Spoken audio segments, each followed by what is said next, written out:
మన గౌరవ ముఖ్యమంత్రి నారా చంద్రబాబు నాయుడు గారు స్వయంగా ఒక వ్యాసం రాశారు. తల్లికి జేజే, తండ్రికి జేజే, గురువుకు జేజే అని ఒక పుస్తకం ఉంది. ఆ పుస్తకంలో బహుశా నాకు జ్ఞాపకం ఉంటే 3వ వ్యాసం అనుకుంటాను. ఆ వ్యాసంలో ఆయన ఒక విషయం ప్రస్తావన చేశారు. వాళ్ళ అమ్మగారి పేరు అమ్మಣ್ಣమ్మ గారు. ఆవిడ చిన్నతనంలో చంద్రబాబు నాయుడు గారిని పిలిచి ఒక కథ చెప్పారట. ఒరేయ్ నాన్న, మనిషి కష్టపడాలి. ఎందుకు కష్టపడాలో తెలుసా? ఒకరింట్లో ఒక పంది, ఒక నక్క 2 ఉండేవి. ఆ పంది చాలా కష్టపడి పనిచేసి మధ్యాహ్నం ఇంటికి భోజనానికి వచ్చేది. నక్క పని చేయడం మానేసి చెరుకు తోటల్లో తిరుగుతూ ఊళలు వేస్తూ వచ్చే ముందు బురదలో పొర్లాడి వచ్చేది. పంది ఒళ్ళు కడుక్కుని వచ్చేది. ఇంటికొచ్చి శుభ్రంగా ఉన్న పందిని చూసి ఇదేం పని చేయలేదనుకుని మంచినీళ్లు మాత్రమే పోసేవాడు యజమాని.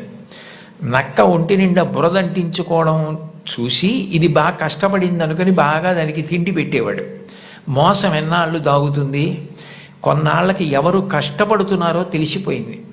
తెలిసిపోయిన తర్వాత నక్కని కొట్టి తరిమేసి పందికి తన పిల్లనిచ్చి పెళ్లి చేసి ఇల్లరికం అల్లుడిగా తెచ్చుకున్నాడు రా. ఇంటి పనివాడు ఇంటల్లుడయ్యాడు రా. కష్టపడిన వాడు వెనక్కి తిరిగి చూడడు జీవితంలో.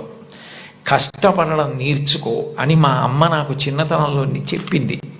మా అమ్మ చెప్పిన కథ నా జీవితానికి దిశానిర్దేశం చేసింది.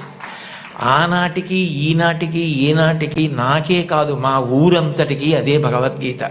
నేను యథాతథంగా ఆయన వ్రాసిన వ్యాసంలో మాటలే చెప్తున్నాను. ఆ మాటలే నాకు స్ఫూర్తి. ఇప్పటికీ కష్టపడడం నాకు అంత సంతోషం.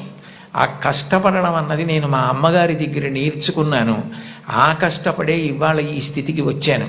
నేను ముఖ్యమంత్రినైనా మా అమ్మగారు మాత్రం మా ఇంట్లో గట్టిగా 3 రోజులు ఉండడానికి ఇష్టపడేది కాదు.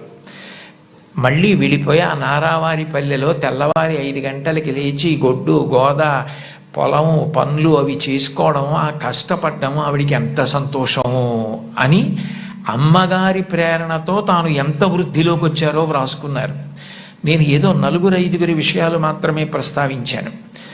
లోకంలో తల్లిని మించిన దైవం లేదు.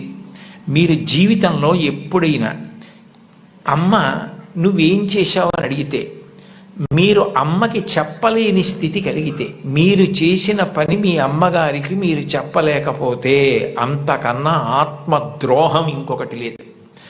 మీరు ఏది చేసినా మీ అమ్మగారికి చెప్పగలగాలి.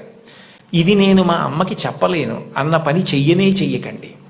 మీరు ఒకవేళ తప్పు చేసినా మిమ్మల్ని క్షమించడానికి సిద్ధంగా